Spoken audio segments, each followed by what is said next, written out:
Hello friends, welcome back to my channel. मैं ममता दिल से स्वागत करती हूँ आपका अपना चैनल में।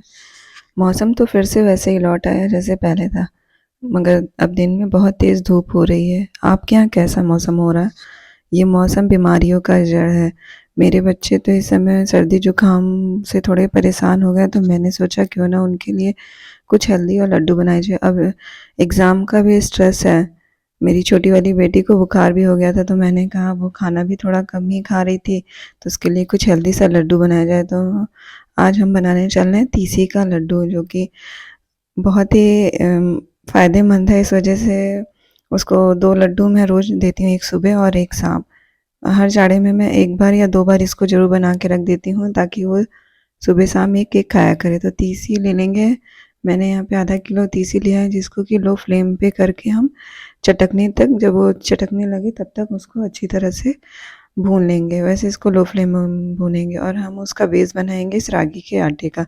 आप सादा आटा भी यूज़ कर सकते हैं, मगर मैंने ये रागी का आटा यूज़ किया है। इसको भी हम लो फ्लेम में धीरे धीरे भूनेंगे, ताकि इसकी ये सौंधी सी महक आने लगती है। फिर जब वो भून जाएगा तो इसे एक बड़े बर्तन में निकाल लेंगे। फिर कढ़ाई में घी डालेंगे। मैं घर का बना हुआ घी यूज़ कर रही हूँ, तो इसलिए ये और भी हेल्दी है। तो जब घी गर्म हो जाएगा तो उसमें हम लोग कुछ बादाम, आपके पास जो भी ड्राई फ्रूट हो, बादाम, काजू, किशमिश और साथ में अखरोट। अखरोट भी बहुत फ़ायदेमंद है, मगर मेरे पास था नहीं, इसलिए मैंने सिर्फ काजू बादाम ही डाला है।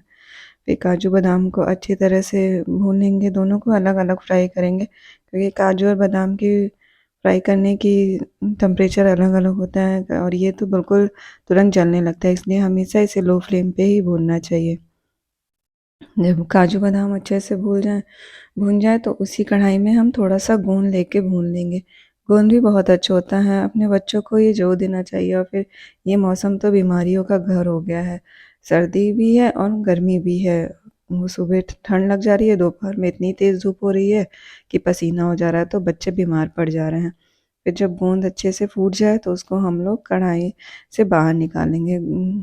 गोंद बिल्कुल एकदम लावे की तरह हो जाता है।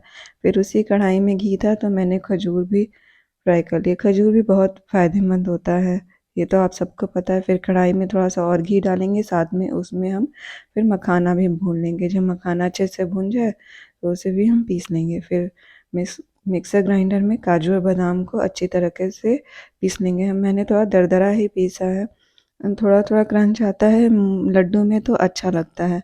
फिर उसी मिक्सी में फिर हम ये गोंद जो फ्राई करके रखे थे वो भून लेंगे।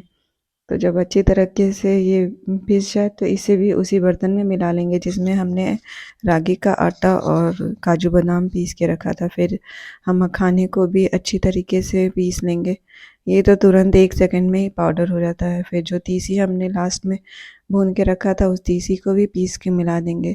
तीसी को फ्लैक्सीड भी कहते हैं, जो कि बहुत ही फ़ायदेमंद है। वो बाल, स्किन, दिमाग, आँख सबके लिए बहुत अच्छा है। फिर उस खजूर को भी पीस लेंगे। खजूर से एक मीठापन टेस्ट हो जाता है। अगर आपको शुगर है, चाहे आप मीठा कम पसंद करते हैं, तो बस घी डाल के आप लड्डू बना सकते हैं, मगर मेरे बच्चे मीठा पसंद करते हैं, तो मैंने इसमें गुड़ की चाशनी भी मिला दी है। गुड़ की चाशनी मिला देने से ये थोड़ा मीठा हो जाता है, तो बच्चे इसे अच्छे से खा लेते हैं। मेरी दोनों बेटियों को ये लड्डू बहुत पसंद है।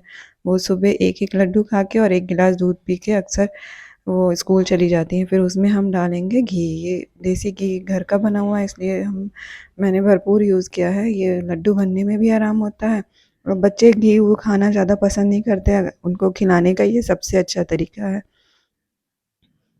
तो अच्छी तरीके से सारे सामान को हम मिक्स कर लेंगे। फिर जब ये सारा सामान मिक्स हो जाएगा तो बहुत आसानी से ये लड्डू बन जाएगा। फिर छोटे-छोटे साइज़ में लेके आप लड्डू बना के रख दीजिए, और ये लड्डू कम से कम 15 दिन बहुत आसानी से चल जाते हैं। मेरे घर में तो 15 दिन चल जाते हैं। तो चलिए, आप सोच रहे होंगे मैं ये दुकान खोल के क्यों बैठी हूँ? तो मेरे महीने का ग्रॉसरी आई थी, तो मैंने सोचा क्यों ना आप लोगों से शेयर की जाए।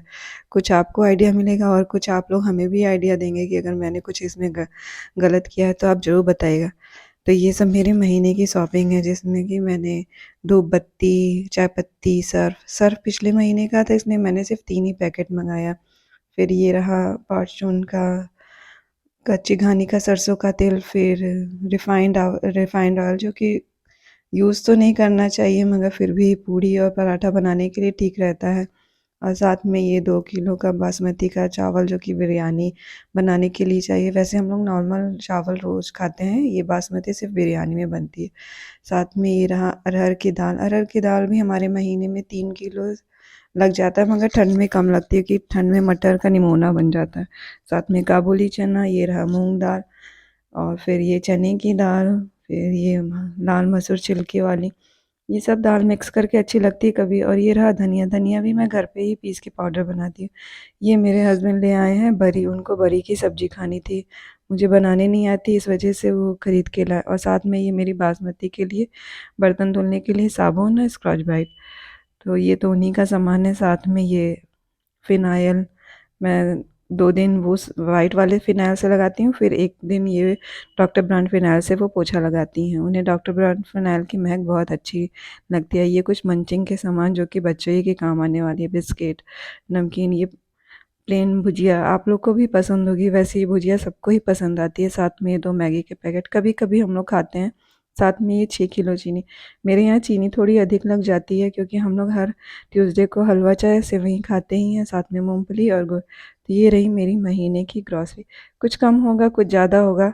तो इसी चाय के साथ चलिए मैं आज का व्लॉग बंद करती हूँ। अगर मेरे व्लॉग में आपको कुछ भी अच्छा लगा तो लाइक और सब्सक्राइब करिए।